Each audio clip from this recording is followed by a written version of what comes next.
Olá, seja muito bem-vindo, muito bem-vinda ao BMC Market dessa terça-feira. Hoje é dia 26 de setembro de 2023. Sou Felipe Nascimento e nós estamos chegando aqui com os principais assuntos, os principais destaques que estão movimentando o mercado financeiro num dia de apreensão, um dia de aversão ao risco, um dia onde investidores estão, muitos deles, vendendo suas posições e fazendo com que o Ibovespa caia mais de 1,20%. Neste exato momento, 1,22%, praticamente na mínima intradiária. Já perdemos os 115 mil pontos, já operando ali nos 114.500 pontos mais ou menos, num dia bastante pesado, num dia onde, inclusive, a gente encontra volumes ainda mais baixos do que temos visto mais ou menos nesse horário ao longo das últimas semanas. Hoje, neste momento, apenas 10 bilhões de reais movimentados, 10 bilhões de reais de volume, ainda bastante abaixo do que a gente tem visto, não só nos últimos dias, mais ou menos nesse horário, mas também até mesmo da média, né, dos últimos dias. Os últimos dias têm sido até mesmo bastante fracos em termos de volume e a média das últimas semanas, cerca de 21, 22 bilhões de reais, não está conseguindo chegar nem perto disso.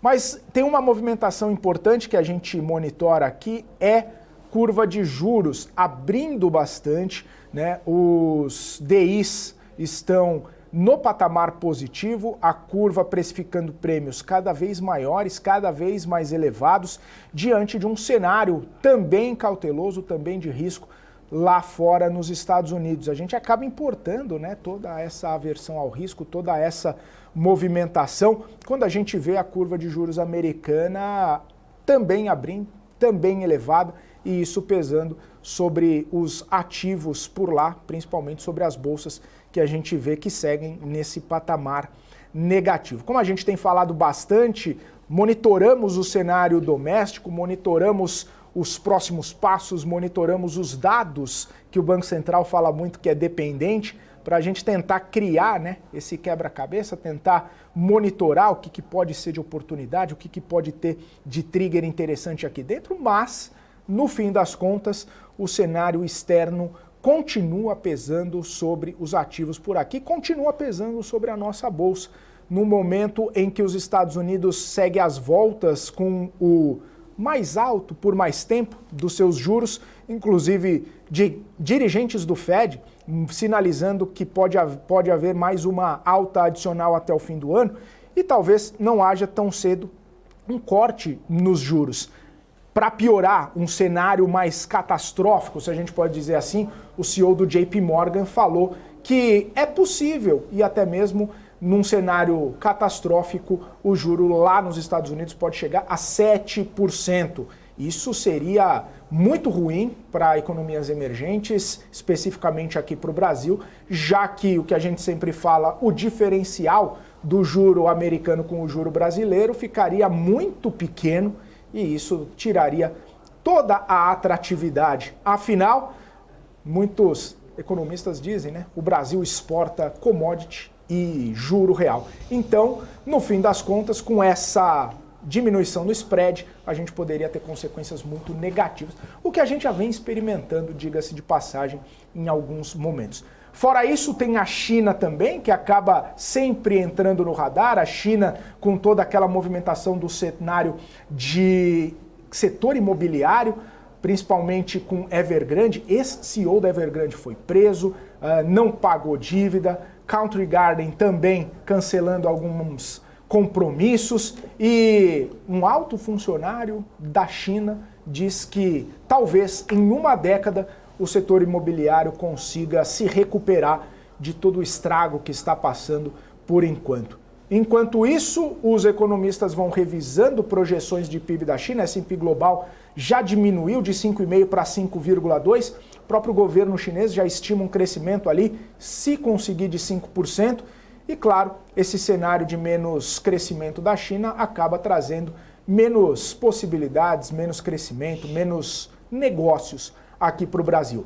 Mas não que os chineses estejam por fora dos planos brasileiros, até porque o próprio CFO da Petrobras disse que vai buscar investimentos de bancos ou outros investidores chineses para financiar a exploração de águas profundas aqui no Brasil, explorar mais o pré-sal. A Petrobras de olho na grana dos chineses para estimular e para conseguir tirar cada vez mais petróleo do solo brasileiro. Se isso vai acontecer ou como isso vai acontecer, claro, nas cenas dos próximos capítulos, e a gente vai ficar monitorando essas movimentações aqui e, claro, tentando entender benefícios, pontos sensíveis, pontos de atenção para esse tipo de movimentação da Petrobras. Cenário corporativo tem muita coisa, o cenário também econômico tem muita coisa para a gente debater, e quem já está por aqui é ele, o senhor Marcos Saravalli, todas as tardes aqui conosco. Saravalli, bem-vindo mais uma vez, sempre muito bom poder bater esse papo contigo. Bem-vindo de novo, boa tarde. Muito boa tarde, Felipe. É sempre um prazer. Poderíamos estar melhores, né? Se o Ibovespa estivesse aí caminhando para um dia positivo, né? As bolsas internacionais. Até hoje eu vou preparar aqui algumas provocações nesse primeiro e também terceiro bloco. Também provocações para os nossos entrevistados, mas a verdade é que não só o mercado local, mas também o mercado internacional tem sido determinante para o desempenho do nosso Ibovespa. Como o Felipe falou, pelo menos hoje, particularmente essa terça-feira, vai batendo as mínimas, né? Investidor sem apetite algum para aumentar suas posições e riscos, né? Não só investidor, nós, pessoas físicas que acompanhamos aqui na BMC News, mas investidores nacionais, investidores estrangeiros, todos em tom de cautela, e não, a gente já fala por muitos dias, né, seguidos, e hoje não tem sido diferente, né, os Treasury, né, ou seja, o medidor de risco, né, que seria o ativo livre de risco, né, nos Estados Unidos, batendo máxima, algo que talvez que a gente não vê desde a grande crise financeira mundial, e por aqui no Brasil também não tem outro resultado, né, a gente acabou cedendo, fechando bem essa curva de juros, e agora no curto prazo, né, que a gente vai comentar, mas mesmo com alguns indicadores dentro do esperado, mas a aversão a risco tem sido determinante, né? E agora sempre a preocupação que eu devolvo agora para o Felipe também, como isso tem afetado aí os corações em Brasília, né? A perspectiva em Brasília, que parece também não reagir a essa percepção de aumento de risco agora no curto prazo. É um fator local, sim, mas também fatores internacionais, mas Brasília parece também se comover pouco, né? Se mexer pouco, sinalizar pouco em relação a esse, de novo, né, aumento da percepção de risco, que a gente fala é curva de juros voltando a abrir, né, e com isso trazendo essa leitura de percepção de risco em relação ao Brasil no curto prazo. Pois é, Saravalli, tem toda essa situação, né, a gente falando de risco fiscal, a gente falando sobre essas questões, será que vai fechar a conta, será que não vai fechar a conta? Inclusive, né, a gente tem algumas movimentações lá de Brasília, principalmente porque, e aí só para contextualizar, né, o próprio presidente Lula falou que não vai dar cavalo de pau na economia. Claro que existe sempre um temor, né? O que vai acontecer, o que não vai acontecer, para onde que vai Brasília, para onde que não vai Brasília. A gente sabe que está às vésperas aí de aprovação do orçamento no Congresso, um orçamento que vai sinalizar se vai ser possível ou não o déficit zero proposto pelo ministro Fernando Haddad, o que talvez não seja possível, né? Também se vai ser necessário mudar a meta fiscal, e aí se mudar a meta fiscal tem todas as consequências negativas, mas o Lula falando que não vai dar cavalo de pau, não vai inventar, que vai fazer o que precisa ser feito.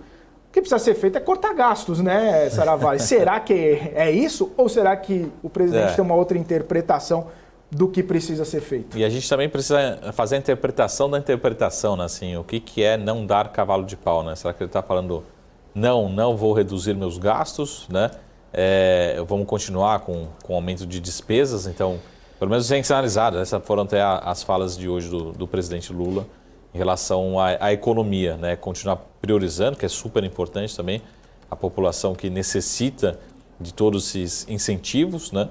Mas particularmente também é uma preocupação muito grande. Vamos olhar para a curva de juros agora no curto prazo, né? O quanto que a gente fechou, quanto foi benéfico desde a lei da apresentação inicial do arcabouço fiscal, mas no curto prazo também, né? A gente vinha precificando ali, olhando para os títulos de 10 anos aqui no Brasil, as NTNBs precificando algo próximo de 5%, né, a taxa real ali acima da inflação, mas rapidamente já voltando para um patamar próximo de 6%, né, ainda baixo, mas rapidamente subindo, voltando a subir essa curva abrindo forte novamente. Então, lógico que tem efeitos globais, a gente está acompanhando também as Treasuries, essa aversão ao risco global, como a gente tem falado aqui todo santo dia, mas também temos efeitos locais. E não tem como, né? Vai aumentando a percepção de risco. E aí sempre me perguntam, mas Marco, você que é investidor, está no seu profit, fala, Marco, as minhas ações estão caindo, mas mudou o fundamento? Não, não mudou o fundamento. A gente olha para a linha de cima, né? Talvez o fluxo de caixa, né? A projeção do fluxo de caixa mude muito pouco. Mas quando a gente aumenta a taxa de desconto, ou seja, o investidor solicite um prêmio maior para investir em ações, naturalmente esse valor presente teria que ser menor, as ações têm que cair para ajustar a esse novo patamar de risco. De novo, a gente estava com um perfil de risco muito alto, né, no começo do ano, fechou bem essa curva, chegamos perto ali de 5% nas Bs de 10 anos e agora ele volta a subir. Então, prêmio de risco maior, necessariamente bolsa sofrendo no curto prazo, né?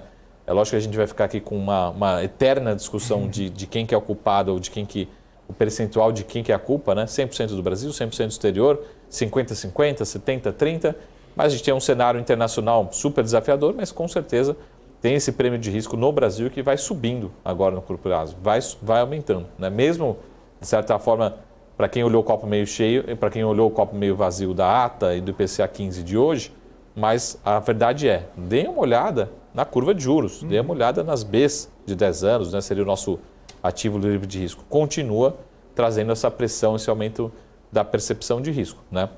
Por vários fatores. Então, sobe, né? A curva vai continuar abrindo? Esperamos que não, mas isso é o que o mercado vem precificando no curto prazo e a Bolsa vai sofrendo por conta desse aumento da percepção de risco. Global e local, não é só também uma culpa nossa, também não é só uma culpa do internacional. Saravalli, nesse contexto todo, né? É claro que o investidor fica monitorando as oportunidades e quando a gente vê a curva abrindo desse jeito, não tem como não olhar para a renda fixa. Tenho ouvido algumas pessoas, né, em off falando o seguinte, ó, agora é hora de monitorar aqueles pré-fixados que estão voltando a ter uma certa atratividade ou estão começando a voltar a pagar uns prêmios interessantes. Claro que a curva não vai ficar nesse patamar para sempre, mas pegando uns pré-fixados interessantes agora, dá para projetar algo lá na frente, principalmente pelo fato de que o cenário não vai ficar ruim para sempre. E lá atrás, quando a gente falava dos pré-fixados, lembra, Marco Saravalli? O pessoal pode ter achado que perdeu o bonde, né? Mas, e sem trocadilho com o bonde lá nos Estados Unidos, mas pode ter perdido o bonde, mas não necessariamente, né? O bonde pode ter feito o retorno e voltando aí para... Sem trocadilho com a época que você pegava bonde para escola, né? Ah, faz tempo, hein? Nem lembro mais. Nem lembro mais, esqueci dessa época, né? Mas com certeza, essa vai ser uma discussão. Pessoal, lembrando que é uma conta relativamente simples, tá? É lógico que quando eu falo para a gente recomenda, né, sugere para investir em pré-fixados, o pré-fixado ele embute um risco, né? Seja um pré-fixado aqui no Brasil, seja um pré-fixado no exterior. Mas é uma conta relativamente simples, é como se a gente comparasse o que a gente chama de inflação implícita. O quanto desse pré-fixado está embutindo, né, de uma inflação dentro dessa projeção, tá? Eu não espero, acho que ninguém espera que eternamente a gente tenha a inflação aqui no Brasil de 5, 5,5%, 6%. A gente precisa ver o quanto está implícito dentro desse pré-fixado, tá? Então você compara, faz essa comparação e fala assim, pô, Marco, não, eu acho que a inflação hoje, por exemplo, o grande alerta e fez nós lembrarmos que a nossa inflação do acumulado nos últimos 12 meses está rodando na casa de 5%, né? O mercado projeta algo perto entre 4,8% e 4,7%. Tá? Então, é essa conta simples que você tem que ver.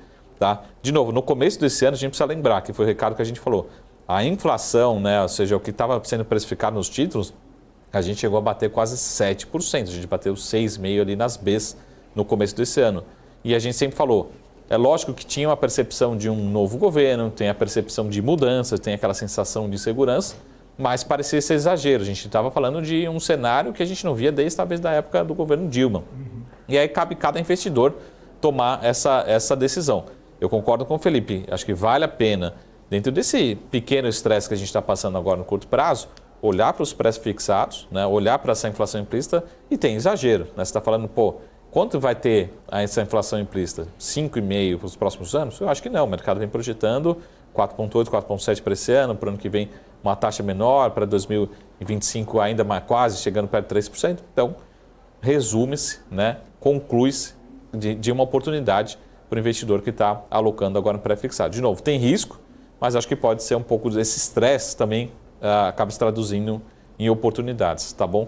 Então, não sei se ficou um pouco complexo, um pouco confuso, mas é justamente isso, tá? Pegar todo esse mercado e olhar para as oportunidades que estão surgindo, né? Lógico que, como a gente sempre fala, né, nesses momentos tem sangue nas ruas, por vários motivos, né? Não é só local, mas também estão voltando a aparecer algumas boas oportunidades. Não acho que esse será o cenário base daqui para os próximos 2 anos. É tudo mais constante. A gente precisa ser, para você investir em pré-fixado ou em qualquer outro título, né, que envolva algum tipo de risco, você tem que tomar algum direcionamento, acreditar que não vai ser esse cenário que o mercado está perpetuando eternamente, né? Que eu sempre falo que qualquer Excel, qualquer projeção, a gente perpetua o que a gente consegue enxergar. A gente consegue enxergar hoje, no máximo mês que vem. E a gente começa a fazer projeções e cenários para daqui a 6 meses, para daqui a 12 meses, né? Então, eu acho que eu concordo, Felipe, a gente está precificando um cenário, no caso aqui dos pré-fixados, para mim, é bastante exagerado, né? Mas tem racional para isso, né? Tem um motivo para isso. Mas eu sou mais otimista sempre dentro de uma sala. Né? É o que dizem, né, Saravalli? E tem algumas frases de efeito, né? Fala assim, o pessimista não ganha dinheiro, né? O pessimista fica sempre esperando que o cenário vai deteriorar, perde o bonde e não aproveita as oportunidades que aparecem, seja no mercado de renda variável, né, como a gente está vendo todas essas movimentações, essas oscilações, desde que não tenha perdido o fundamento, até no cenário de renda fixa também, quando você pega um pré-fixado, fala, não, mas o cenário pode deteriorar, a curva pode abrir mais ainda, né, posso perder um pouco de marcação a mercado, mas no longo prazo, né, vislumbrando um horizonte um pouco mais adiante, aí perde a oportunidade por talvez ser pessimista demais, né? Claro que é sempre com um pezinho ali, sem os dois pés no peito, mas vai que vai, né, Saravalli? E de vez em quando também o pessimista, ele surge, ele é importante, né, por conta também de, em alguns cenários, ganhar dinheiro sozinho, né? Então imagina assim, quem estava apostando nessa abertura de curva recente, muito poucos, né? Acho que ninguém estava apostando, pelo contrário, acho que a gente começava a ver ali em julho, uma parte de agosto, que foi um mês bastante intenso, né? Muita gente fazendo esse movimento de tomada de risco, né? Então, pelo contrário, o investidor, acho que tem que se antecipar. A grande arte aqui de acompanhar a BMC News e levar essa informação para você tomar a decisão de investimento é você se antecipar. Marco, eu entendo que esse é o cenário base, como eu estou vendo aqui o caso pré-fixado, se a gente acreditar que a gente pode ter uma calmaria no final desse ano, né, uma melhor coordenação, né, um maior conforto, retirar um pouquinho desse ceticismo que tem sido o nosso assunto aqui do lado fiscal todos os dias. Se a gente conseguir retirar um pouquinho dessa precificação, né, dessa aversão a risco, essa curva volta a fechar, aí você vai ganhar muito dinheiro com pré-fixado. Mas você tem que escolher um lugar, escolher uma direção, né, mirar e tomar algum posicionamento. Né? Isso que é investidor. Então, o pessimista também, às vezes, acaba ganhando dinheiro praticamente sozinho em alguns momentos, né? Como dizem também aqueles investidores que acertaram na crise de 2008, né? Eu acompanhei bem, muita gente ganhou dinheiro, né? Mas teve muita gente que perdeu dinheiro por 5, 6, 7 anos seguidos, e aí acertou a crise de 2008. Então, cada investidor precisa tomar escolher um cenário e tomar a sua decisão. Eu concordo com essa opinião, né? Esse título, essa percepção de risco, não sei quando vai terminar. Né? A gente já tem 1, 2, 3 dias seguidos, algumas semanas que a gente vem falando, está abrindo, o mercado não está aceitando, está ficando cético com o fiscal, lá fora todo dia recorde, né? Agora, então, quem está apostando nesse otimismo está perdendo dinheiro nesse curto prazo, mas eu acho que estamos chegando à beira de um exagero, né? Pelo menos nos nossos títulos aqui no Brasil. Né? Talvez haja, em algum momento breve, ali um ponto de inflexão, onde as coisas, a poeira baixa e aí você consegue entender um pouco melhor os rumos. A gente falava mais ou menos sobre isso, né, Saravalli? Até você comentou quem que estaria pessimista, né, ou apostando numa abertura da curva naquele cenário pré-início de flexibilização monetária, né? E aí pô, vai cortar o juro. A gente viu um rally de algumas empresas, né? A gente viu a curva fechando bastante, os prêmios derretendo, e aí o pessoal falou, a tendência, é assim que vai acontecer daqui para frente.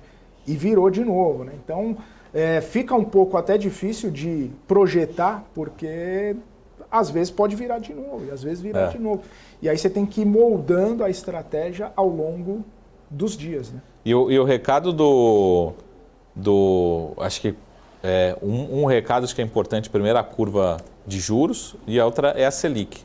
Né? Quantos investidores, você até que acompanha a gente aqui pelas redes sociais, pela VMC, pelo seu Profit, né? Falou, Marco, agora que a Selic começou a cair, eu vou acelerar meu perfil de risco, né? Vou aumentar minhas carteiras. Não, isso aí a gente deveria ter feito há 6 meses atrás, né? Há 12 meses atrás, quando os ativos estavam extremamente baratos ali em novembro, dezembro, fevereiro desse ano. Então, o investidor que sempre está chegando atrasado, né, que não acompanha a BMC News aqui todos os dias, pegou desde o início da queda da Selic, talvez coincidentemente um pouquinho antes, um pouquinho depois, mas a gente só tem a queda, né, do Ibovespa. Você pegar até uma ação que eu particularmente gosto, que eu acho que é uma qualidade absurda de ativo, por exemplo, o Itaú entregou um resultado espetacular nesse trimestre, está entregando um ótimo resultado, um ótimo ROI, retorno sobre patrimônio. Para mim, está sendo negociado com desconto, mas as ações só caíram desde a entrega dos resultados, né? Mesmo com uma ótima qualidade. Então, o investidor que começou a alocar, aumentar a posição desde o início ali, quer dizer, a Selic começou, eu vou aumentar minha renda variável, minha exposição em risco, só está perdendo dinheiro, ou uma chance muito grande de estar perdendo dinheiro, porque esse movimento deveria ter sido feito antes. Então, eu sempre falo que tanto para investimento, e eu volto a dizer, foi uma frase de um CFO que eu escutei alguns anos atrás, para bancos, né, para você que trabalha em banco, para você que trabalha numa tesouraria, para você que está fazendo o seu investimento, eu sempre falo, a gente toma uma decisão de um problema de 2025, né, uma solução de 2025, você toma quanto? Você toma em 2023, né? Você não espera 2025 para falar, pô, Marco, realmente aconteceu tudo aquilo, o que eu faço agora? Não, aí já passou, já precificou, o mercado já subiu, já caiu. Então a gente tem que se antecipar e esse é o nosso trabalho como investidor mesmo, né? Se antecipar os movimentos, tomar uma decisão e montar uma carteira preparada para aquele cenário que a gente está vislumbrando. Né? Então, é uma arte, né? Todos os dias, né? Eu falo que todos os dias, todo segundo, todo minuto o mercado vira, se mexe, né? Muda de opinião, mas é importante a gente sempre tentar se antecipar a esses movimentos, a essa percepção de risco. Então, esse é o alerta. E já complementando uma pergunta que talvez o Felipe me faça aqui, a leitura de IPCA hoje e da ata, eu acho que confirmam todo o cenário que a gente estava falando, né? Não acho que joga uma água no chope, não acho que desanima, não acho que é isso que está fazendo o verão hoje, nessa terça-feira, mas confirma, talvez o cenário, de um lado, confirma que o cenário mais otimista não vai acontecer, né? Mas de certa forma afirma ou reafirma os próximos movimentos do Banco Central, né? Então, copo meio cheio, copo meio vazio. Mas acho que a ata, tanto a ata como o IPCA de hoje, não trouxe nenhuma grande novidade, né? No sentido assim, acho que todo mundo, eu particularmente também esperava algum otimismo, né? Mas eu gosto de ver o copo meio cheio, né? Então eu falo assim, pô, só de não piorar, não ter vindo pior do que o esperado, eu acho que já é uma boa notícia para o nosso IPCA. Mas está contratado, né? A queda vai existir, vai ter no mesmo ritmo, né? E a preocupação internacional tem sido, de fato, determinante para os ativos. Né? É aquela história, né, Saravalli? O doméstico até que está tentando engatinhar ali, mas vem a pancada lá de cima, né? Aí você não consegue saber de onde que está vindo a porrada, porque você falou, pô, o IPCA veio comportado ali, até a questão dos serviços, né, veio interessante. Na ata não falou nada além do que já foi no comunicado, aquele tom que a gente falou, né, até um pouco mais duro, sinalizando fiscal, sinalizando externo. Tinha tudo para trazer um ambiente um pouco mais benigno aqui para dentro, né? E aí, quando o temor vem de fora, aí a gente não tem muito o que fazer, o mercado fica de mão atada, principalmente nesse cenário de baixo volume, no cenário de retirada de investimento estrangeiro. O estrangeiro segue retirando muitos volumes de dinheiro aqui do Brasil, ou pelo menos da Bolsa de Valores, e isso acaba colaborando com um cenário mais de deterioração, né? Não necessariamente consegue mudar essa perspectiva apenas com os indicadores aqui dentro, né? Por mais que o Banco Central fale, não, vamos ver os dados, né? De repente a gente tem uma notícia boa aqui, uma notícia boa ali, mas enquanto né, os astros não alinharem lá fora também, as coisas vão ficar um pouco mais complicadas. Eu acho que é muito importante a gente pegar essa informação também, que ela parece relativamente simples, né, a informação do volume estar fraco, né, do mercado estar de lado, com uma tendência viés de queda no curto prazo. Pessoal, isso pode ser muito ruim com a curva de juros abrindo. Tá? O que a gente precisa ler? Talvez não é a que a gente chama segunda derivada, né, ou seja, um impacto indireto. Imagina uma empresa que estava pronta para fazer uma captação há um mês atrás. Fala assim, Marco, aqui o título longo aqui é IPCA mais 5%. Né? Isso aqui está na B, precificado na B. Mas agora ele passa para IPCA mais 6%, 5,7%, enfim, dependendo do prazo do vencimento.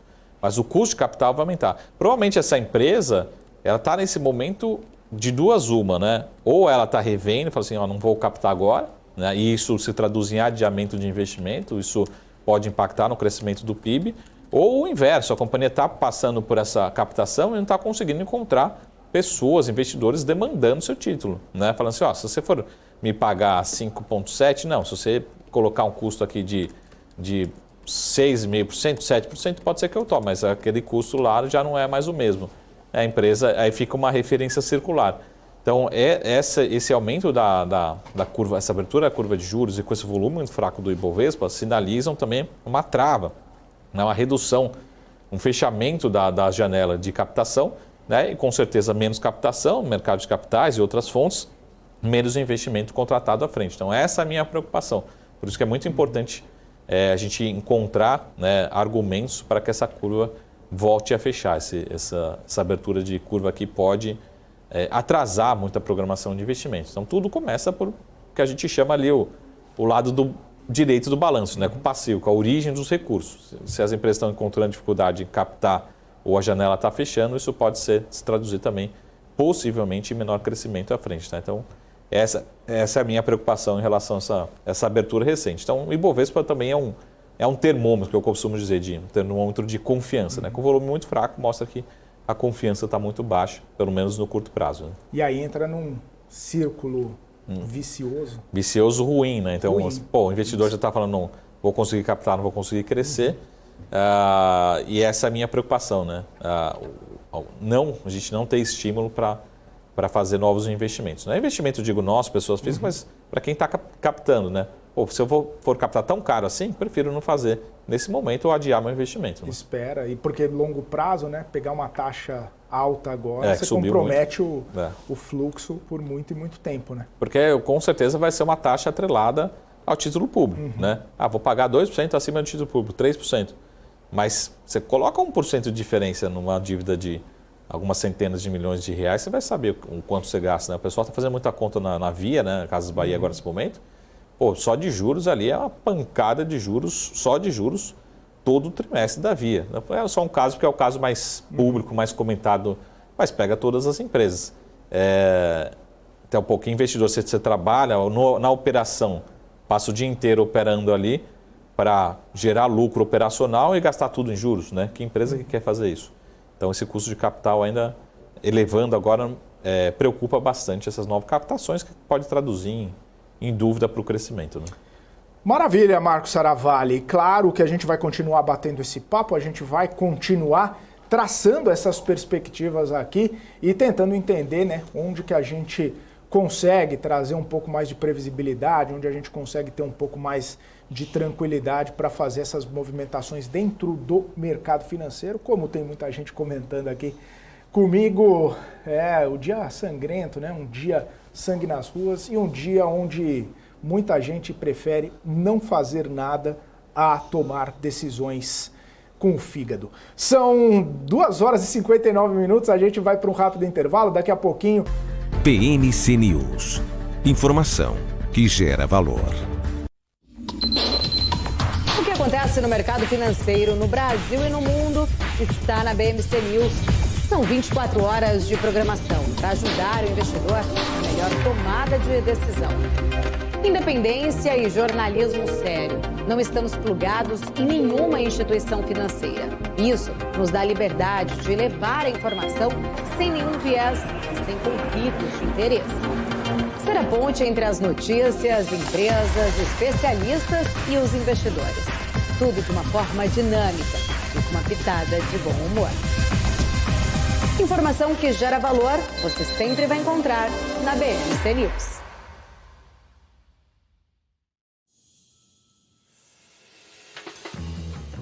Eu sempre busquei a excelência. Para mim, dar o máximo é o mínimo. Poder contar com quem me entende. Tá aí uma coisa essencial para o meu sucesso. Aqui a gente encara seus desafios como se fossem nossos. A excelência do BTG está em cada detalhe que faz sentido para você. Sua trajetória merece essa experiência. BTG Pactual. Dê um BTG na sua vida. O que impacta a economia e o mercado global. Aqui no BMC News você acompanha em tempo real a abertura do mercado e todas as movimentações do mundo dos investimentos. Notícias acompanhadas de opiniões de grandes especialistas para ajudar você na melhor tomada de decisão na hora de investir. Eu, Paula Moraes, estarei com você de segunda a sexta, às 9h30 da manhã, no BMC News. BMC News. Informação que gera valor.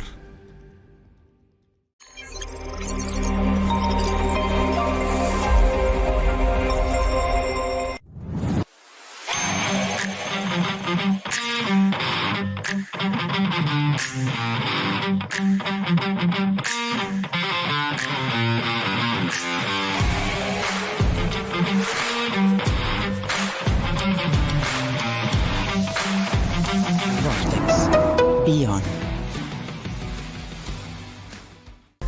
BMC News. Informação que gera valor.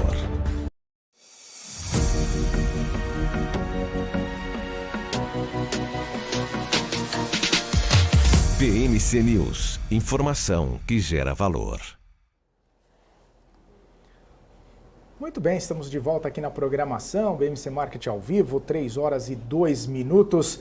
Estendendo um pouco da conversa, né, a respeito dessa queda bastante importante no Ibovespa, 1,11% nesse momento, bastante, né, dessa queda sustentada aí pelas ações de Petrobras. As ações ordinárias caem mais de 2%, as ações preferenciais 1,7% neste momento. Saravalli, a gente tem discutido bastante, né, cenário de petróleo, toda essa questão da demanda, a possibilidade, né, do petróleo continuar num preço bastante elevado por um tempo ainda, justamente por conta de algumas movimentações no cenário internacional. O petróleo que segue na casa 90 a mais, se a gente pode dizer assim, hoje 94 dólares ainda o barril do petróleo.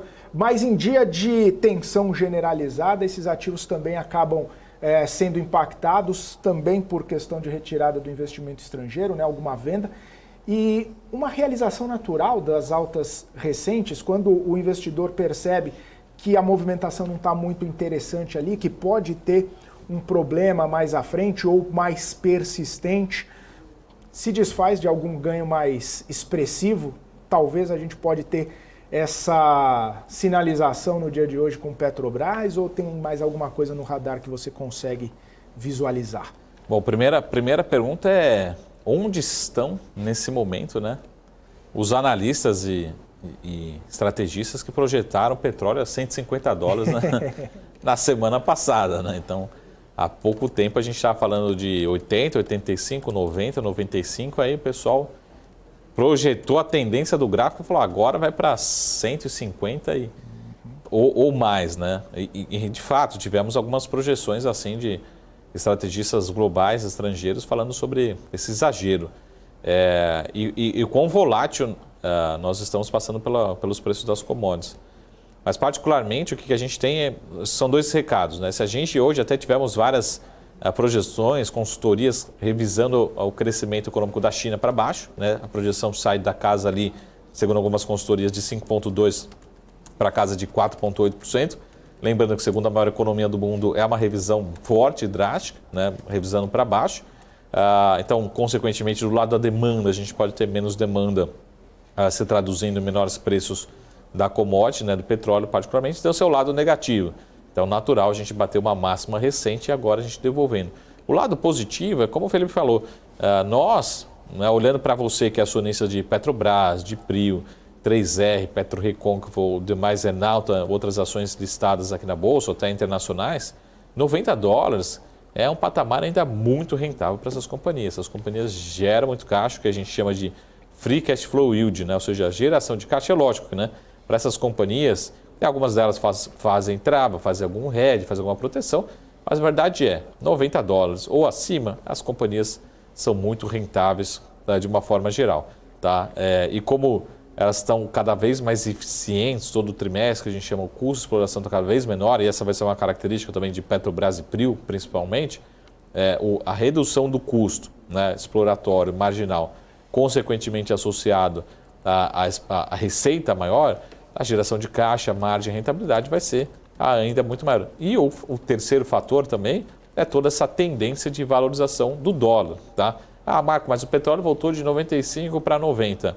Tudo bem, né? Mas mantém acima de 90 e com o real se desvalorizando, mantendo aí perto dos R$5, é um patamar ainda muito bom. Lembrando que algumas dessas companhias têm a sua moeda de referência, né, contabilmente já tudo 100% dolarizado, mas algumas assim que a gente acaba traduzindo aqui para reais. E o último recado aqui, Felipe, antes de terminar, que eu já falei aqui no marketing algumas vezes, tá? Então, já até vou dar bronca aqui no pessoal. Não foi por falta de aviso.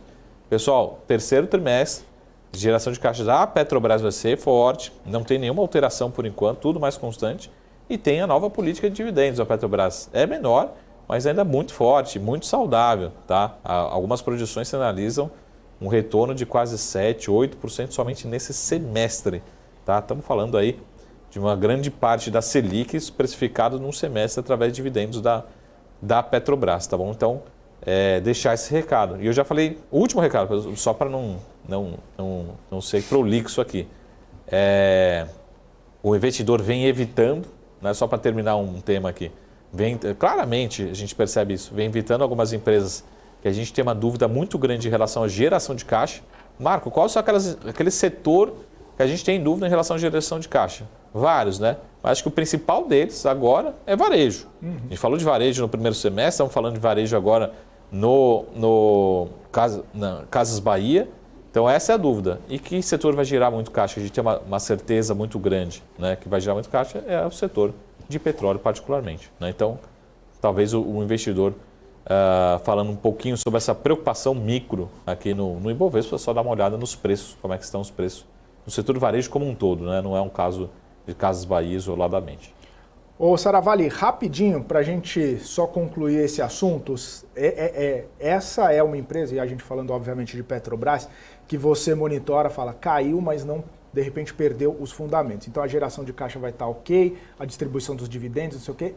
Talvez, né, nesse cenário não perdeu esses fundamentos, pode cair, pode até ter esse mau humor, esse pessimismo, né, até mesmo o dólar fazer aquela movimentação, o barril do petróleo fazer a sua movimentação, sair notícia até mesmo qualquer tipo de notícia, como hoje, por exemplo, vai ter investimento estrangeiro, vai ter busca de investimento chinês, até mesmo para trazer uma sinalização do próprio governo com a China e não sei o que, isso fica mais para a parte de ruído do que efetivamente algo que mexa na estrutura da companhia e na possibilidade de mudar o fundamento da companhia. A princípio, a informação mais importante que a gente vai ver ainda, essa informação, que aí sim pode envolver eólicas, né, pode ver offshore, pode envolver parcerias com outros governos, quando a gente encontrar, né, a gente visualizar o plano plurianual de investimentos da Petrobras, que usualmente ele é ditado em 5 anos, ou seja, os próximos 5 anos, o que eu vou fazer programação todos os anos, em diversas áreas, né, de atuação da companhia, e esse é o ponto. Mas talvez a gente não veja, né, não seja o assunto agora para curtíssimo prazo. Então a gente está acompanhando notícias, a companhia é uma companhia gigante que anuncia notícias todos os dias, né, tem informações, algumas milionárias, às vezes até centenas de milhões envolvidos, né, mas os detalhes a gente vai saber ainda para medir um pouco do ponto, do que pode ser taxa de retorno, que pode ser capital empregado, que pode ser realmente crescimento da companhia, que pode ser principalmente fluxo de caixa da companhia, que é onde define a distribuição de dividendos. Tá? Então, esse é o recado. No curto prazo, o terceiro trimestre, de novo, tem que ser um trimestre muito bom, né, e tudo mais constante. Tivemos mudanças, mas as mudanças já estão todos bem visíveis, o mercado já está ciente, né, e de certa forma foi bem recebido. Né? Poderia ter sido melhor se não tivesse mudanças. Né? Mas como tivemos, e as mudanças foram marginais, né, olhando para a política de dividendos, a gente teve uma redução do percentual, enfim, uns detalhes, mas o mercado soube absorver bem essas mudanças atuais, tudo mais constante até o momento. Né? Maravilha, Marcos Saravalli. São 3 horas e 10 minutos. 10 horas eu já estou dormindo. 3 horas e 10 minutos. Chamar aqui o nosso convidado, o economista André Perfeito, para a gente repercutir um pouco, inclusive, das pautas econômicas que estão movimentando essa terça-feira. André, mais uma vez, obrigado pela sua participação aqui no BMC Market. Bem-vindo mais uma vez. Boa tarde para você. Olá a todos, eu agradeço o convite. Aí um dia bastante tumultuado, para dizer o mínimo. Vocês só me chamam na fogueira aqui, sempre da confusão que vocês me chamam aqui. Tem sido quase todo dia. Vamos chamar no domingo, né? Talvez seja um dia mais... Tenho certeza que a bolsa não vai cair, Sara. Pelo menos isso. André, trazer um pouco dessa repercussão, né? Hoje é dia de ata do Copom, hoje é dia de IPCA 15. Quero começar com a ata especificamente, porque o comentário que a gente tem feito e a gente tem monitorado bastante os riscos que vêm lá do cenário externo, e isso está bastante presente nesse comentário do Banco Central. A gente já tinha visto no comunicado, hoje na ata, mais uma vez, essa preocupação bastante forte com China e Estados Unidos. Queria entender um pouco dessa visão, né? Como que esse cenário deteriorado lá fora está mexendo com as expectativas ou com talvez até mesmo os próximos passos do Banco Central em relação à política monetária por aqui. Como que você está visualizando esse cenário? Bem, vamos lá então. A primeira coisa é o seguinte, eu acho que o mercado e o próprio Banco Central tenta descobrir desculpas para saber operar melhor. Não sei se caiu minha ligação aí.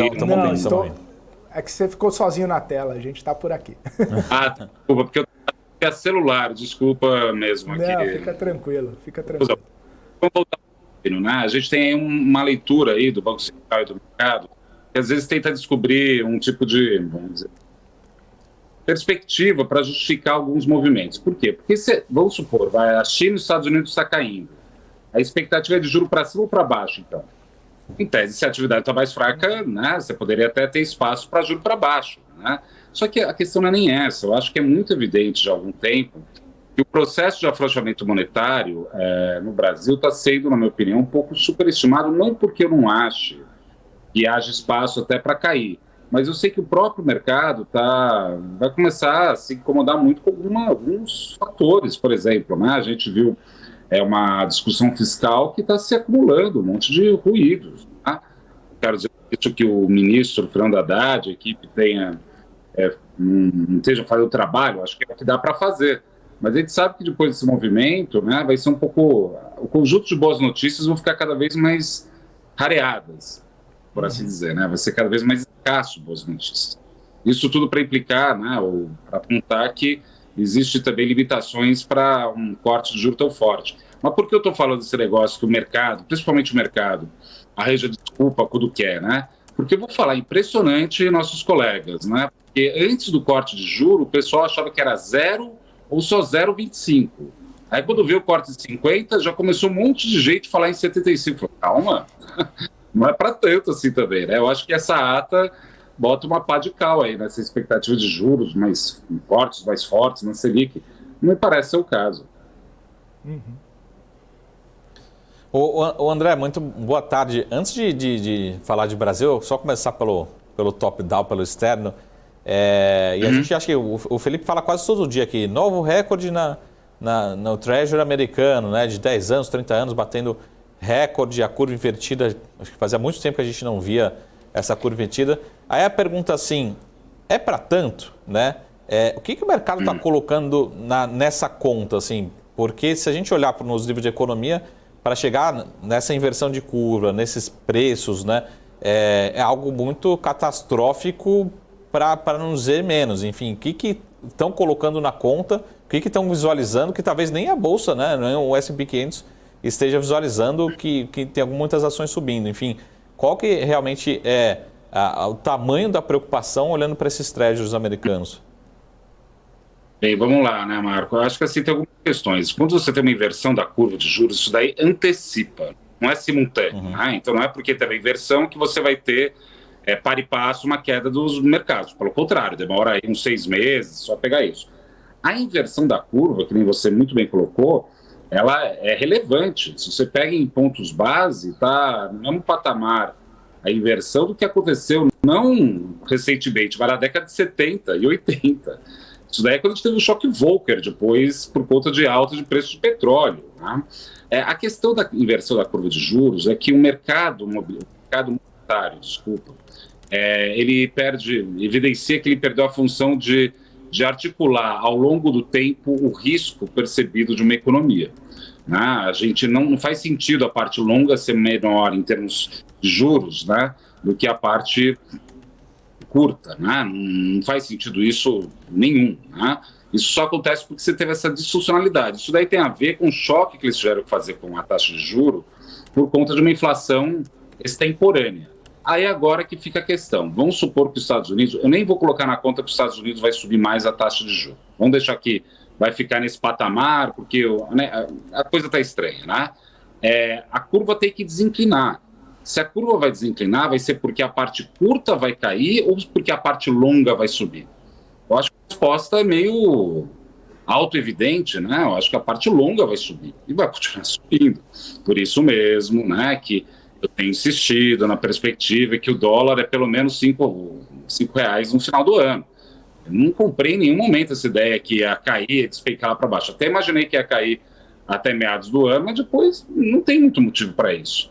Tá? Isso é uma questão muito importante. Por quê? Porque a gente sabe que o Banco Central norte-americano está de mãos atadas. Eles não têm muito o que fazer.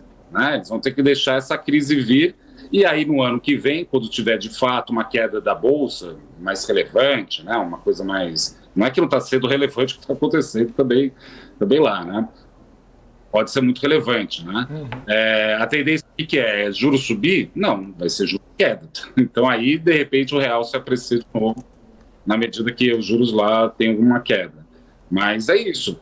A inversão da curva de juros que a gente está observando agora é um fenômeno absolutamente irrelevante. Guarda só em pontos base, né? Não em proporção. Em proporção é muito maior, né? Mas pontos base só é parecido com o que aconteceu na década de 70 e 80, e naquela época a gente tem que lembrar, os juros eram mais altos, né? Então, em termos relativos, fica até pior agora, né? André, nesse sentido, né, e até tentando entender o que de catastrófico está sendo projetado aí pela frente, o CEO do JP Morgan, ele sinalizou que talvez haja, num cenário, né, pior aí e mais deteriorado, a possibilidade do juro americano chegar no 7%. E aí ele fala que talvez as pessoas não estejam preparadas para esse movimento, que pode vir, e que seria muito pior, né, o movimento de 5 para 7 do que o de 3 para 5, né, na mesma proporção em pontos base ali, se a gente for colocar. Será que isso é um cenário provável ou possível? E exatamente a pergunta, né, o que pode deteriorar tanto assim na economia americana ou no cenário lá nos Estados Unidos para exigir um juro nessa magnitude, sendo que os 5 e pouco que está agora já é considerado bastante alto, né, já tem trazido, né, consequências para vários países, para várias economias globais. Isso preocupa os economistas, preocupa esse cenário com essa possibilidade? Sem dúvida alguma, né? Vamos pensar, se sai de 5 para 7, o que acontece com o PU desses títulos? Despenca? A gente vai inaugurar uma nova crise de crédito no mercado global? Essa que é a ideia? Olha, eu acho que, assim, alguns economistas, eles pegam um livro-texto, né, o manual, e seguem a risco o negócio sem pensar muito bem.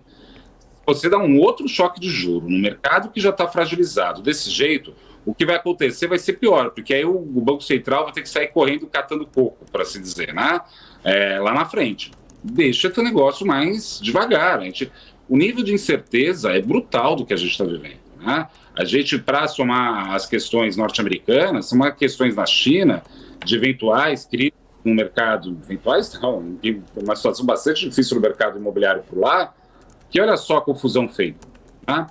Eu acho que assim,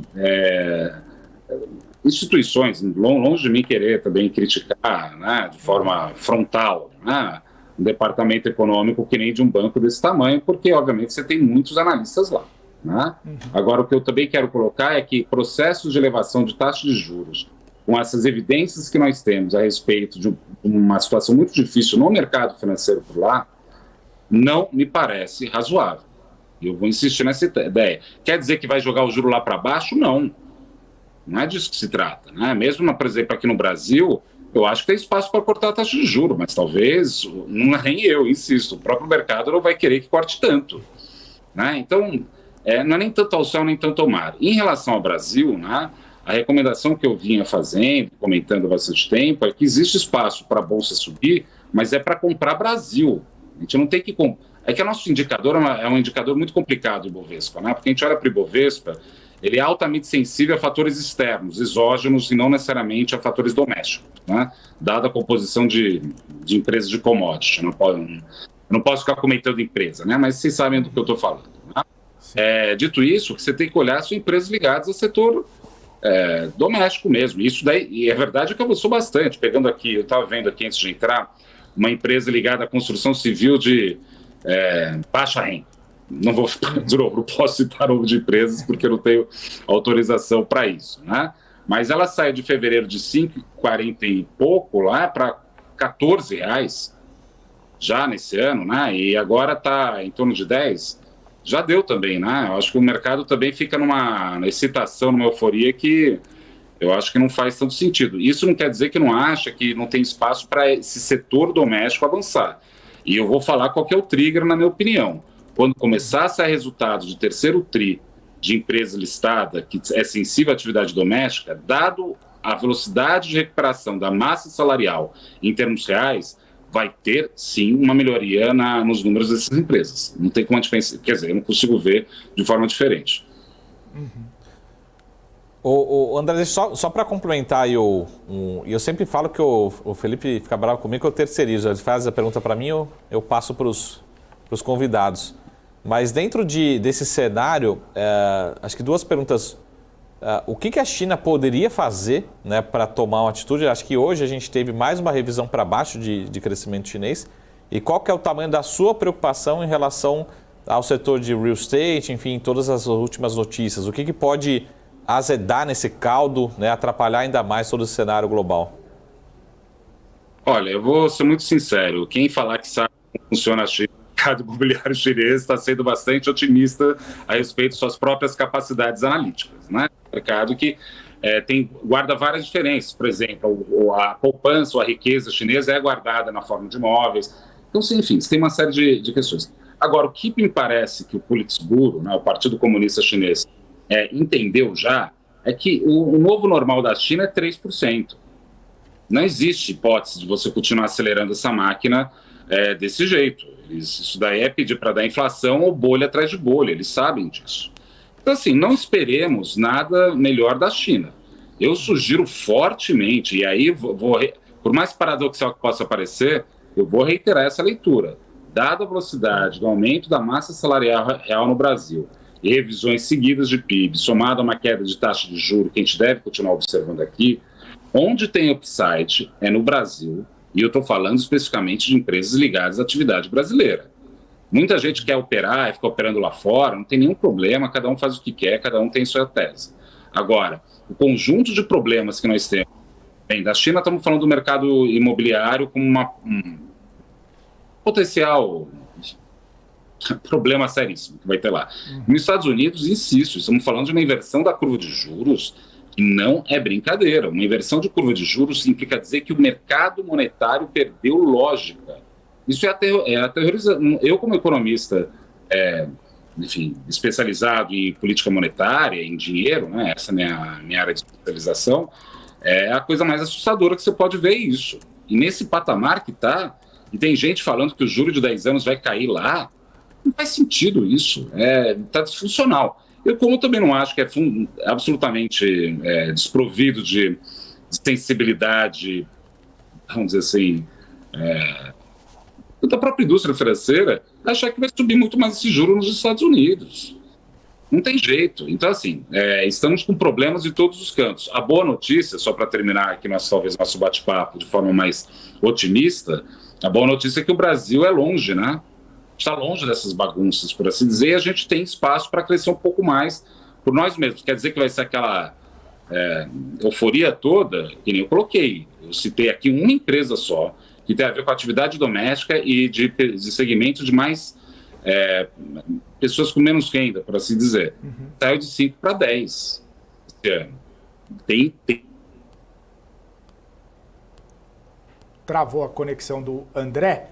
Vamos fazer o seguinte, vamos reconectá-lo para ele trazer o fim da sua perspectiva.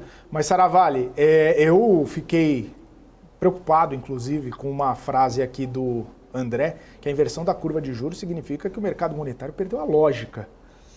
Isso me deixou em choque.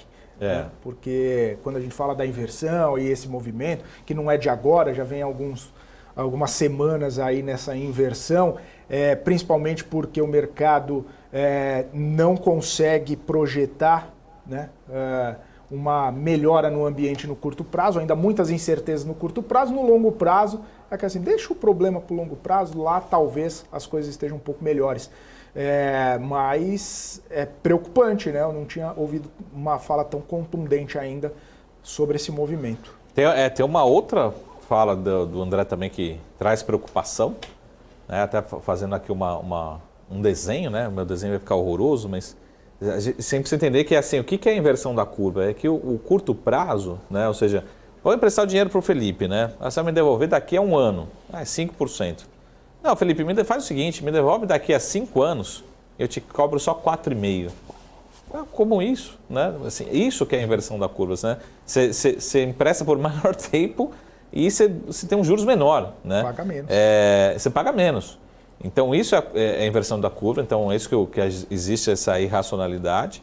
E isso não acontece todos os dias, né? Como o André falou, isso aconteceu, talvez de uma forma mais clara, em 1970, 80, né? A última vez. E não é todo dia na história americana que acontece essa inversão. Então, a gente já está com essa inversão há muito tempo, né? E aí, acho que a segunda fala que eu queria complementar é sobre o que o André falou, o seguinte, de duas uma, né? Ou o curto prazo fecha, diminui, mas o que ele falou que é mais provável é que a de longo prazo, 10 anos, que é o que está acontecendo, continue abrindo para se igualar, que seria muito ruim, né? Então, essa leitura, segundo o desdobramento da fala do André também. Aí é complicado, hein, Saravalli, porque a expectativa é que a curva normalize com o curto prazo fechando. Então, se o longo prazo abrir... Para o otimista é essa, agora para o pessimista é que se iguala e o longo prazo fica ainda mais caro para se igualar no curto prazo. Você já fecha a curva, não é que ela fechou, é que o longo prazo abriu mais, né? Daí voltou para a normalidade de uma curva ela não inverteu, de juros. Ela mas reinverteu, ficou mais caro, né? Então, duas frases aí muito importantes. Ô André, você está de volta aqui com a gente e você falava a respeito de uma empresa, e aí abrindo o cenário doméstico, né, uma empresa que passou de 5 para 10, e aí você ia finalizar esse comentário, inclusive. Não, então, o raciocínio no limite é muito simples, né? Saiu de 5 para 10, pessoal. Não vamos achar que é a festa toda, né? Por assim dizer. Esse que é só minha mensagem disso. Agora, a respeito da curva de juros, né? Só para trazer mais um elemento aí, no caso dos Estados Unidos, né? Às vezes você não precisa subir a parte curta, deixa que o mercado sobe a longa, sabe? Sem contar que eles estão deixando de comprar títulos mais longos. Deixa que acontece, daí tem efeito até melhor do que subir a parte curta. Então, enfim, é um cenário absolutamente desafiador e por isso mesmo eu acho que esse ano, talvez, por mais que os Estados Unidos estejam enfrentando dificuldades, o dólar tende a ficar nesse patamar de R$5. Eu não consigo ver esse câmbio caindo muito mais não.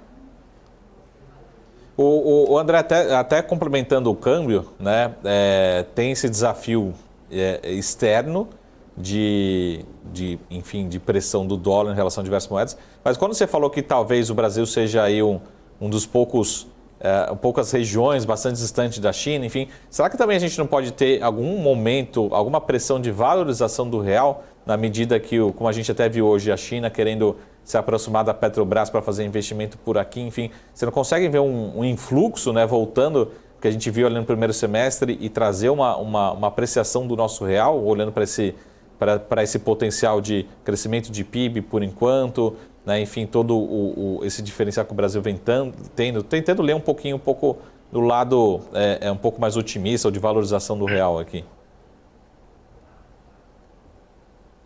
Eu concordo contigo, acho que tem espaço sim para você ter um tipo de apreciação do real na medida que a gente tem essa vantagem relativa, né? Não vou dizer competitiva, mas essa vantagem relativa da gente estar longe e da China estar fazendo esse processo de fluxo para cá. O Brasil está sabendo, na minha opinião, jogar muito bem esse jogo, assim, jogar com o BRIC, jogar com o país com o G7, né? Tem que fazer esse jogo. Diga-se de passagem, a nossa tradição diplomática desde o Getúlio Vargas, né? Assim que funciona. Agora, isso daí só vai acontecer, na minha opinião, o ano que vem, na medida que, de uma vez superado todo o potencial de crise que pode ter dessa inversão de curva de juros nos Estados Unidos. Aí, quando a bola cai no chão de novo, tá bom, já foi, aconteceu isso tudo.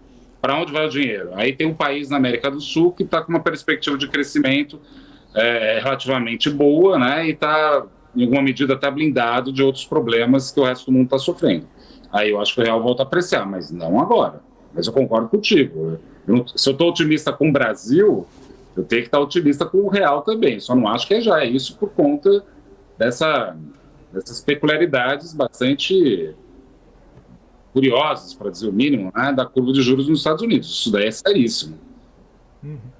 André, aproveitando esse otimismo com o Brasil, queria trazer da conversa para cá também dois momentos, né? O primeiro, o IPCA 15, que veio até um pouco melhor do que o esperado, toda a questão em relação à inflação de serviço, comportado, né, esses indicadores inflacionários, e já pegando um gancho também com uma perspectiva que trouxe na ata, né? A inflação mais controlada, mais comportada, também entrou ali no radar do Banco Central, né, para melhoras na projeção. Mesmo não sinalizando qualquer tipo de possibilidade de corte mais aprofundado no juro, esse cenário acaba trazendo um certo alívio ali, né, para os investidores que veem, né, um Banco Central imaginando que a inflação está numa trajetória mais comportada também, sustentado com os números do IPCA 15. É um cenário benigno, na sua opinião, essa movimentação que a gente conseguiu tirar hoje de percepção? Olha, o número veio relativamente bom, né? Quando você abre ele, né, você vê uma difusão menor, você vê a questão dos núcleos, a média dos núcleos caindo. Por sinal, nota de rodapé, olha, eu sou economista há muitos anos no mercado financeiro. Eu nunca vi a gente discutindo com tamanho detalhe a inflação hoje em dia que nem está discutindo. Né? Essa discussão de núcleo, serviço subjacente, difusão, isso daí era uma discussão assim entre economistas e olhe lá. Mas isso daí para mostrar como está estranha a inflação ultimamente. Tá? Agora, eu acho que isso traz um certo alívio. Agora, a dúvida é o seguinte, era 0,28, né? O IPCA no mês de agosto foi 0,35 agora. O que a gente vai ver é que, a despeito de uma melhora de núcleo, talvez a gente veja uma piora continuada do indicador como um todo. Não quer dizer com isso, de forma alguma, que eu acho que está fora do lugar a inflação. Só que a minha questão é o seguinte, esse relatório Focus dessa semana, ele ficou estável. Né? Fora o PIB que foi projetado para cima, todas as outras variáveis ficaram paradas no mesmo lugar. A dúvida é o seguinte, a notícia boa na margem para continuar melhorando a percepção dos agentes a respeito dessas variáveis daqui até o final do ano, a minha impressão é que não. Se isso é verdade, em algum momento vai começar a reverter algumas hipóteses, por exemplo, da taxa Selic cair muito mais forte. Eu estou falando isso porque eu acho que não tem espaço para cair, não é disso, porque a minha opinião pouco importa nesse sentido. O que importa é que o próprio mercado, depois de surfar uma ideia de Selic em 9, vai começar agora, vocês mesmos, hoje mesmo, né? A gente viu alguns economistas de grandes instituições falando, olha, não vai ter mais 75 pontos base de corte, como a gente imaginava, e se tem viés da taxa terminal, que é 9, talvez é para cima. Aí começa. Esse que é o negócio. O nosso trabalho no mercado financeiro, por mais que seja um jogo de espelho infernal, porque a gente fica vendo que o colega do lado está fazendo toda hora, a gente tem que pensar um pouco nessa segunda derivada. Vai continuar tendo boas notícias? Por exemplo, o mesmo núcleo, o pega de fusão, caiu para 40% só. Vai cair para 35%? Não, na verdade é o contrário, né? Se você tem uma difusão tão baixa, a tendência é que na margem começa a piorar. Não quer dizer que é ruim, mas só quer dizer que não vai continuar tão boa. Então esse é o meu alerta que eu faço. E esse alerta serve para o Brasil e também serve para fora. Eu acho que existe espaço para avançar, é uma boa notícia, mas esse entusiasmo que envolve, que mexe sempre com a gente, né? No mercado financeiro com tanta sensibilidade, né? A gente devia ser um pouco menos sensível, né? E ser um pouco mais pragmático e se programar para um momento que não vai ser talvez tão eufórico que nem inicialmente pensado, só isso. Perfeito. André, obrigado, viu? Mais uma vez pela participação, sempre muito bom poder bater esse papo contigo. Talvez nas próximas sem muito fogo no parquinho aqui, né? Que você disse que a gente só te chama quando as coisas estão pegando fogo. Vamos ver um dia mais tranquilo e aí a gente conversa também. Abraço, André. Obrigado de novo. Abraço, eu que agradeço, mas é assim mesmo, deve ser um tédio ser economista na Suécia. No Brasil, essa emoção todo dia, não tem problema não, estamos aqui para isso, esse é o nosso trabalho. A gente se fala, pessoal. Abração, Obrigado. Tchau. Falamos aqui com o economista André Perfeito, muito boa participação, sempre muito interessante as análises, né? E essas percepções que vão compondo aqui grande parte do cenário que a gente tenta trazer para você que está nos assistindo, para você telespectador que está sempre aqui com a gente na BMC, principalmente aqui no nosso BMC Market, trazendo assuntos muito relevantes que tem mexido bastante, né, com expectativas para os investimentos. São 3 horas e 36 minutos, a gente vai para um rápido intervalo, daqui a pouquinho estaremos de volta. Você que nos acompanha em todas as nossas plataformas, na TV fechada, também no YouTube, no Profit da Anelógica e no nosso portal bmcnews.com.br. Continue com a gente, BMC Market volta já. BMC News. Informação que gera valor. O que impacta a economia e o mercado global. Aqui no BMC News você acompanha em tempo real a abertura do mercado e todas as movimentações do mundo dos investimentos. Notícias acompanhadas de opiniões de grandes especialistas para ajudar você na melhor tomada de decisão na hora de investir. Eu, Paula Moraes, estarei com você de segunda a sexta às 9h30 da manhã no BMC News. BMC News. Informação que gera valor.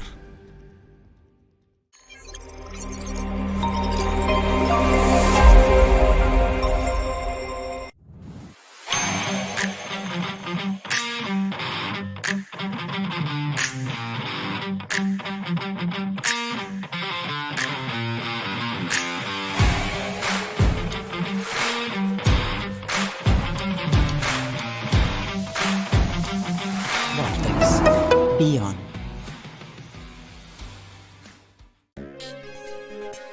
Você que sempre teve vontade de entender o mundo dos investimentos, mas nunca soube como, eu tenho um recadinho para você.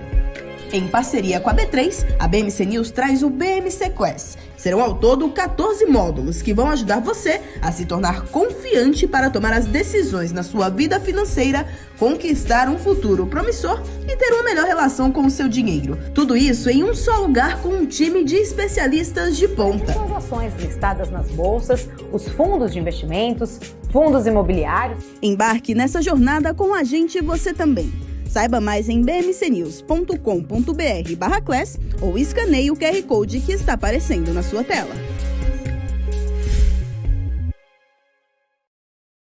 As empresas que fazem parte do seu dia a dia estão em uma das maiores bolsas do mundo, a Nasdaq. E a boa notícia é que você pode investir nessas empresas diretamente pela Avenue, sua corretora nos Estados Unidos. Com os dados das ações dos Estados Unidos fornecidos pela Nasdaq em tempo real, o cliente Avenue pode acessar diretamente as maiores bolsas do mercado americano. Entre neste mercado de tecnologia e inovação. Acesse avenue.com.br/Nasdaq e seja bem-vindo ao mercado global. BMC News. Informação que gera valor.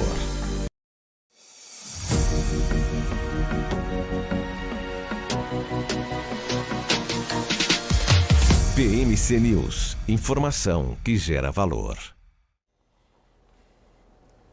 De volta na nossa programação, BMC Market ao vivo aqui nessa terça-feira, 26 de setembro, trazendo, inclusive, como todas as terças e quintas aqui na programação da BMC, um estudo sobre o mercado de capitais apresentado aí pelo quadro RI em Pauta. Dessa vez, a MZ elaborou uma pesquisa sobre as agências de rating. Então acompanhe agora nessa apresentação.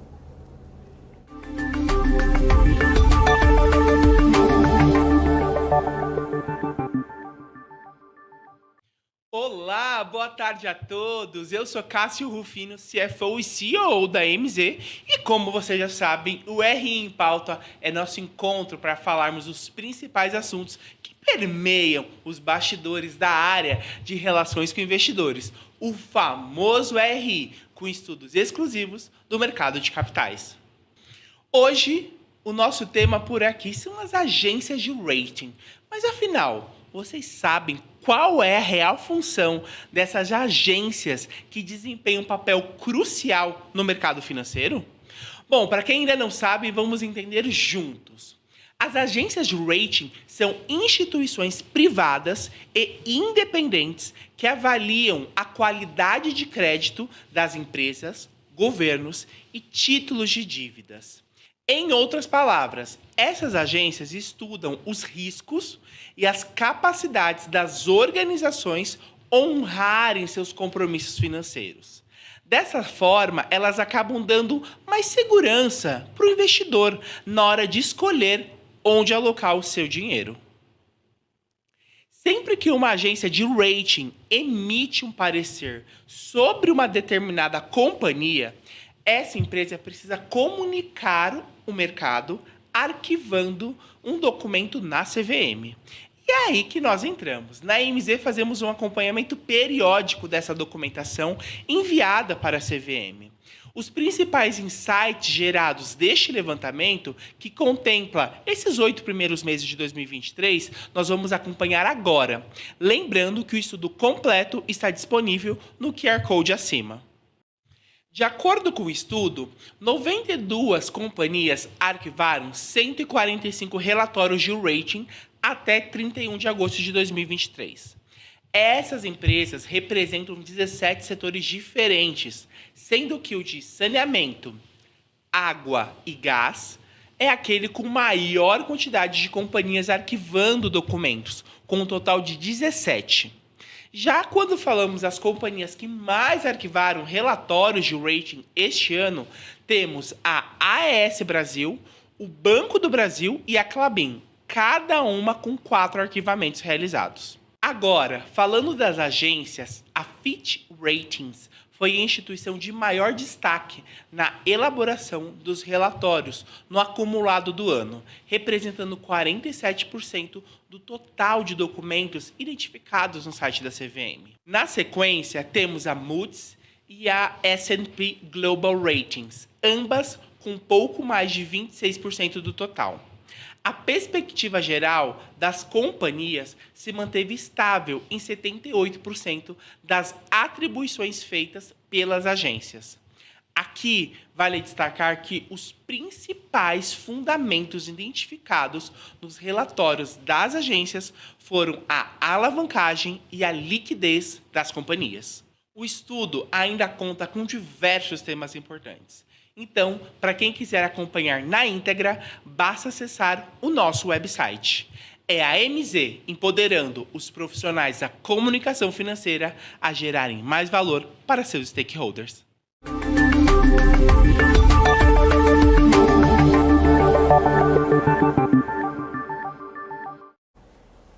3h43, seguimos aqui monitorando essa movimentação forte aqui no mercado financeiro. Várias empresas tendo perdas significativas, colaborando ali para esse cenário de queda de 1,2% no Ibovespa. Maior queda de hoje, inclusive, lojas Renner, que, inclusive, ao longo dos últimos dias, e se a gente pode dizer até dos últimos meses, tem trazido uma queda bastante importante. Se a gente pegar do meio de junho até agora, setembro, já são mais de 43% de queda. Marco Saravalli, a gente até comentou, né, recentemente daquele ralizinho de algumas empresas, expectativa de corte de juros, o fechamento da curva, as empresas experimentaram algumas altas, a Renner foi uma delas, que lá de maio até junho subiu 57, agora já bem abaixo, inclusive, do patamar de maio, o menor patamar, inclusive, desse ano, R$ 13,16, no ano perdendo cerca de 37%, 38% lojas Renner. Talvez, né, o cenário para varejo, principalmente varejo de moda, não esteja tão propício assim. Muitas coisas acontecendo. Qual que é a sua visão, Saravalli? O que você consegue visualizar e analisar aqui, especificamente para o setor e para a Renner? Bom, não vamos nem falar de temperaturas, né, de calor, porque é um fator determinante também para a rentabilidade, para ciclo, para giro de estoque, né, vendas, né, a temperatura também, né, ou seja, naturalmente... O inverno não ajudou. O inverno não ajudou, porque uma companhia dessa ela tem que se preparar. Imagina assim, pô, estou me preparando ali para julho, agosto ter períodos mais frios, enfim, você faz uma coleção, mas esse não é um fator determinante, não foi isso que fez as ações, longe de ser esse o fator determinante. Mas muita gente me procurou, eu vi vários debates em grupos, 3 semanas atrás, um mês atrás, falando, nossa, a loja Renner nesse preço não dá, né? Há 2 semanas atrás, preço não dá, né? Não vou comprar tudo. Uma semana atrás, não dá. E as ações não param de cair. Não é só a loja Renner, eu vejo muito mais um fator macroeconômico e setorial do que microeconômico. Se a gente olhar no longo prazo, a gente tem uma excelência de fato, uma execução muito boa na loja Renner, eu digo nos últimos 10, 15, 20 anos. Agora, o curto prazo, ele tem sido muito desafiador. Eu vou fazer aqui uma provocação, mas tem 2 desdobramentos, né? Lembra, pessoal, que ali em 21 a companhia fez uma oferta bilionária de ações, né? Então, você tem toda essa perspectiva. A primeira provocação que eu faço é, talvez a gente tenha atingido o pico que muitos analistas, né, e traders falam assim, as companhias fazem essas ofertas de ações sinalizando o pico, né, o momento mais alto das ações, pelo menos do curto prazo. O que aconteceu com a loja Renner? Exatamente isso. Lembro que ali por volta de R$ 39, R$ 40 foi o preço da oferta ali no primeiro para o segundo trimestre, início do segundo trimestre de 2021. Foi exatamente isso. As ações de lá para cá só caíram por fatores macroeconômicos, fatores setoriais, acho que muito menos microeconômicos, muito menos da companhia, né? Então a gente tem todo esse fator que acho que afeta, e acho que a grande preocupação que eu estava falando aqui no primeiro bloco, pessoal, se tem um setor que tem uma preocupação muito grande em relação à geração de caixa nesse trimestre aqui, é o setor de varejo. E não é o setor de varejo só com o Casas Bahia, que ali é eletroeletrônicos, móveis, enfim, mas também cabe a vestuário. Como é que vai se dar a variação de capital de giro, né? Eu acho que é uma cerejinha do bolo, não definiria a minha posição por conta de temperatura, mas tem muita empresa que pode errar feio por conta de coleção também, tá? É um fator crucial que vai ser determinante? Não, acho que não, pela experiência, pelo histórico da companhia, ela muito mais acerta do que mas pode ser um fator ali que também ajude a dificultar as vendas, enfim, todo esse processo, né? Lembrando que tem margens maiores, né? Coleção de inverno, você precisa entender um pouco do seu capital de giro, do seu estoque, todos esses efeitos. Mas a preocupação em relação ao setor é tamanha que mesmo a loja Renner e todo mundo falando há 2 meses atrás, há 1 mês atrás, há 2 semanas atrás, as ações só vão ficando mais baratas, né? Então essa que é essa discussão, até onde que vai essa percepção de que o setor passa por dificuldades, que as ações vão ficando mais baratas, né? E que o investidor vai falando, pô, estava barata, mas está ficando cada vez mais barata. É impressionante esse movimento de desvalorização e queda das ações, né? Volto fazendo um resumo aqui. São fatores muito mais setoriais, né, e macroeconômicos de uma forma geral do que microeconômicos da companhia. Tem alguma preocupação em relação à alocação de capital? Temos sim, né, mas acho que longe disso de ser uma preocupação, né? Então vai transbordando tanto a macroeconomia, mas principalmente fatores ali de lojas americanas, Casas Bahia, transbordando para o setor como um todo. Tá? Então essa é a preocupação, né? Mas muita gente fala assim, pô, Marco, estava barata e agora está cada vez mais barata, né? E não tem uma razão. Pô, por que a Renner hoje caindo seria o pior desempenho do Ibovespa, né? Será que o PCA foi tão ruim assim? Será que a gente está revendo? E aí a gente volta para o assunto lá do primeiro bloco, né? a curva de juros voltando a penalizar todo o setor, né, principalmente setores que dependem muito, né, de crédito, de financiamento, né, de capital de giro. Né, sempre a gente lembra do setor e tem todas as questões também setoriais que a gente fala, né, de importação, né, briga, né, competição com chineses, né, tudo isso vai ajudando a atrapalhar nesse cenário bastante incerto para o setor de varejo agora no terceiro trimestre. Então, o setor para ficar de leve, para ficar talvez até distante, né, ou tomar cuidado com as suas posições, para mim é o setor de varejo. Ah, Marco, já está precificado? Não. Há um mês atrás parecia estar precificado em lojas Renner? Parecia. As ações continuam caindo, né, muito forte aí no acumulado do ano. Não só Renner, né, Saravalli? Não é um caso só, né? Não estamos... E é interessante que você comentou, né, a coleção, o investimento, e eu já li, inclusive, alguns reports aí, e até mesmo analistas e alguns consumidores falando, poxa, mas Renner ultimamente está ficando mais caro, né?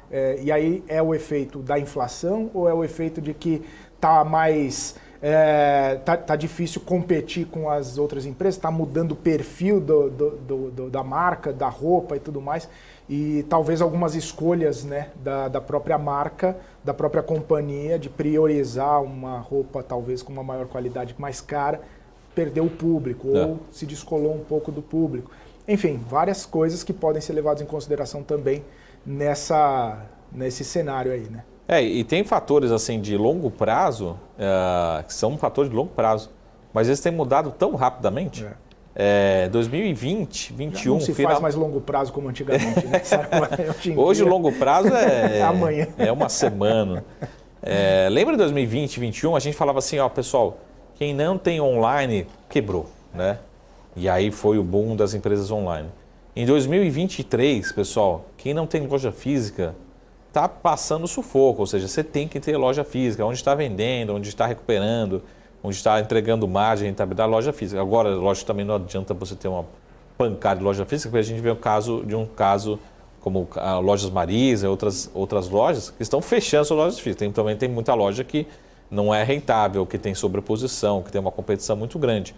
Mas hoje, talvez, uma parte relevante da rentabilidade, ou que está segurando algumas operações, tem sido as lojas presenciais, as lojas físicas, né? Quem não tem está passando sufoco, não está conseguindo entregar pelo menos rentabilidade na parte online. Então, o longo prazo, né, parecia ser a tendência em 2021, né? Todo mundo vai comprar online, todo mundo comprando online.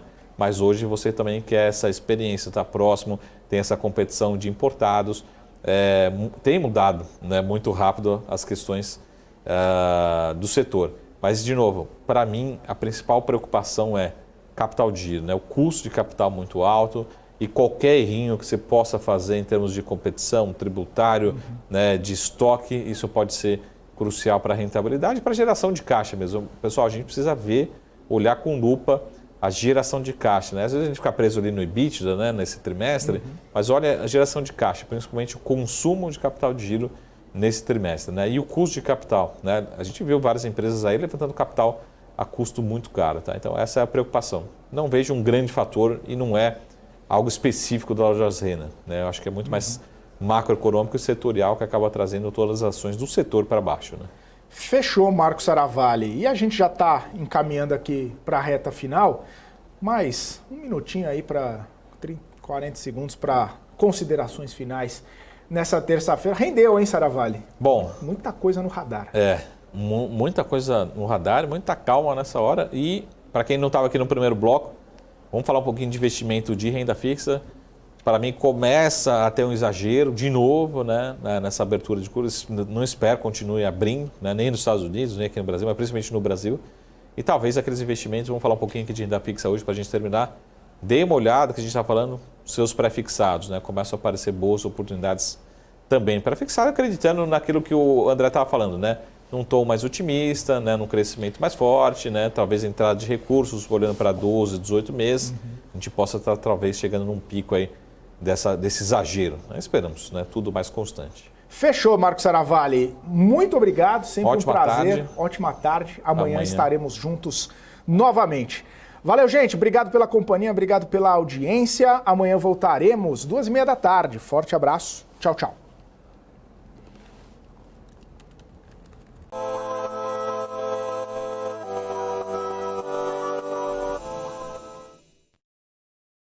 BMC News. Informação que gera valor.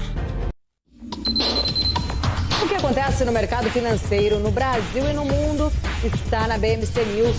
São 24 horas de programação para ajudar o investidor na melhor tomada de decisão. Independência e jornalismo sério. Não estamos plugados em nenhuma instituição financeira. Isso nos dá liberdade de levar a informação sem nenhum viés, sem conflitos de interesse. Ser a ponte entre as notícias, empresas, especialistas e os investidores. Tudo de uma forma dinâmica e com uma pitada de bom humor. Informação que gera valor, você sempre vai encontrar na BMC News.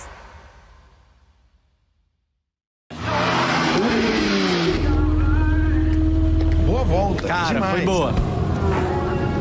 E aí, Ju, tá curtindo? Espera aí, Razia, que eu tô só baixando o novo aplicativo do EQI pra abrir minha conta. Mas você não precisa fazer isso com calma? Não, é facinho. Deve ser até mais rápido que essa sua volta. Mais rápido do que minha volta de Porsche. Você duvida? Baixa o aplicativo. Amigos da EQI, e vai se criando um clima terrível no Autódromo de Interlagos. Vamos acelerar. De um lado, temos Luiz Razia. Do outro lado, temos Júlia Václavik. Bora, Razia. Precisa melhorar esse tempo. Tá no papo, tá no papo. Haja coração, meus amigos. Como ela tá indo, Nelsinho? Ela já fez o reconhecimento facial. Razia acelera pelo mergulho e vai se aproximando da subida dos boxes. Olha a Júlia finalizando. Vai ganhar, vai perder. Perdeu!